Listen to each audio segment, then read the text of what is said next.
Bonjour à tous et bienvenue sur ce podcast. Je suis avec Grégory qui est basé à Nantes et qui va nous expliquer un peu son métier de QA. Bonjour Grégory. Bonjour Melvina. Est-ce que tu pourrais te présenter s'il te plaît? Oui, bien sûr. Alors moi, je m'appelle Grégory Edeline, je suis QA lead ou manager de test. J'ai 45 ans et je suis chez Consort depuis le 7 juillet 2021. Est-ce que tu peux nous raconter un peu ton parcours? Ouais, bien sûr. Alors du coup, mon parcours, moi, je suis à la base, je suis physicien, donc j'ai fait des études en physique fondamentale. J'ai terminé ça par un DESS d'optique, donc vraiment dans l'ingénierie laser. J'ai pas trouvé de boulot pendant 2 ans dans ce domaine-là et du coup, mon CV a été pris par une ESN, une grande ESN, pour travailler dans le secteur bancaire. Donc j'ai fait 14 ans dans le secteur bancaire.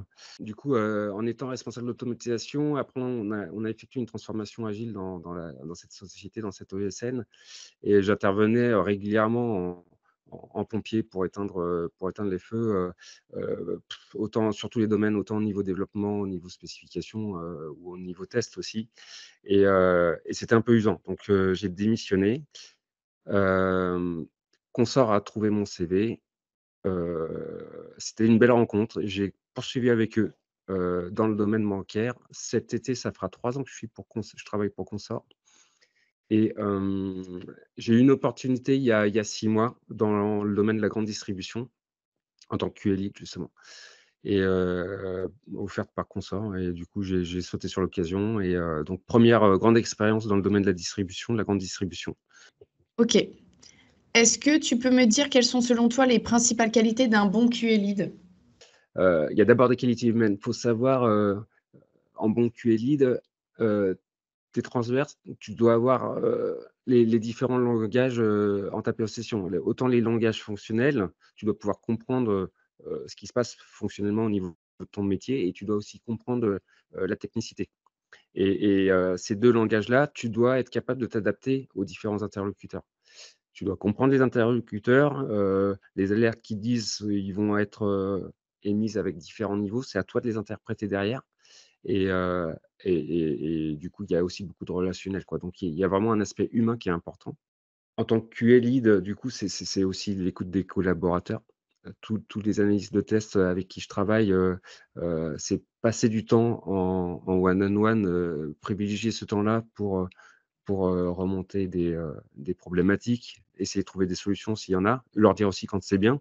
Moi, j'ai des fois j'ai des retours sur eux, là, j'ai pas vraiment de soucis, mais j'ai surtout des bons retours donc je me sers de ces points-là pour les complimenter sur leur travail, pour poursuivre les efforts s'il y en a et hem et voilà quoi, c'est être à l'écoute, de ses collaborateurs, de ses analystes de test qu'on doit, manager sur le test, les accompagner sur le métier aussi et puis les faire monter en compétences et par des formations ou même juste par ta propre expérience à toi. Alors, est-ce que tu peux nous dire quelles sont les expériences qui qui ont le plus forgé tes atouts d'aujourd'hui?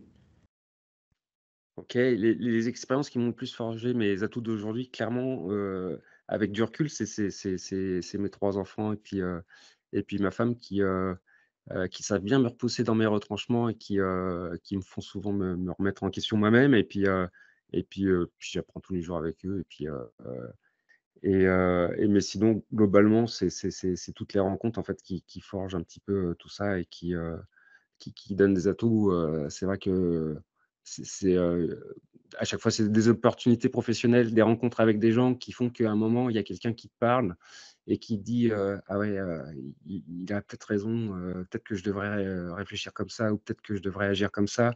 Je vais prendre en compte ce qu'il dit» et ça te fait changer tes façons de faire, ça te fait voir autrement les choses et bah, voilà, c'est toutes les rencontres avec les gens en général qui, je pense, qui sont bonnes à prendre. Alors, pour sortir un peu du contexte, très pro enfin, là, je voudrais parler surtout de l'agence, nantaise.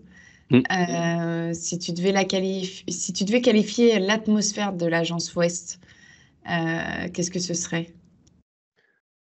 Si je devais qualifier l'atmosphère de l'agence Ouest, Ouais, ses atouts, qu'est-ce que tu dirais?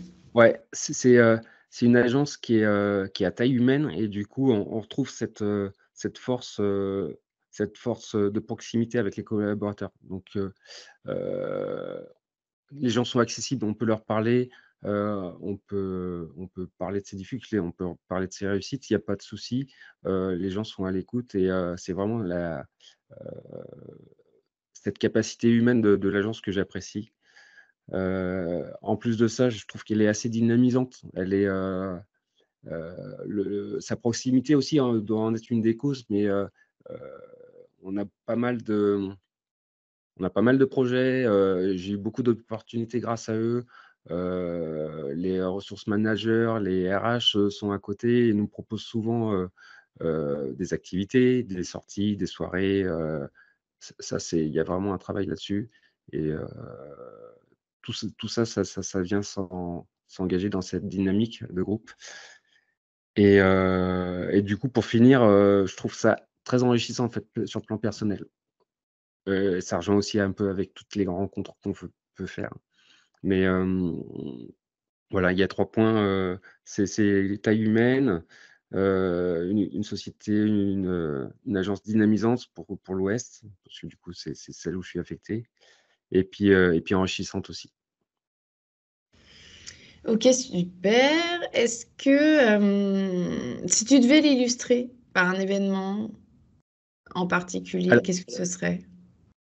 alors l'événement, moi, qui m'avait, beaucoup marqué, c'était les 10 ans de l'agence de l'Ouest, chez Consort, où ils avaient loué le Odeck, donc une une péniche réadaptée avec un bar-restaurant et ils avaient invité les collaborateurs et leurs conjoints et c'était vraiment une très belle soirée, la directrice d'agence était là, tout le monde était là et j'avais amené mon épouse et je me souviens, mon épouse avait pas mal discuté avec la directrice d'agence, donc toujours pareil, hein, l'accessibilité, on la retrouvait bien là.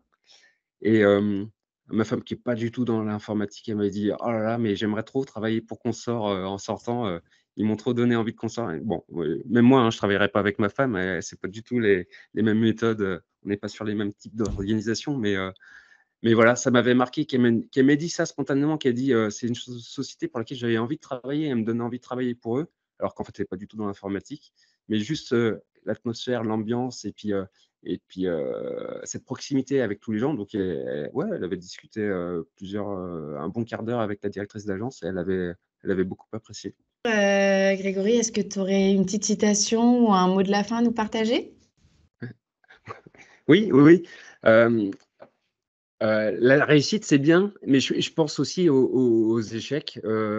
Les échecs, c'est pas forcément mal, faut y aller, faut se lancer et puis, si ça marche pas, bah, ça marche pas. Par contre, je pense qu'on peut en apprendre beaucoup, voilà, des échecs, même des fois plus que des réussites et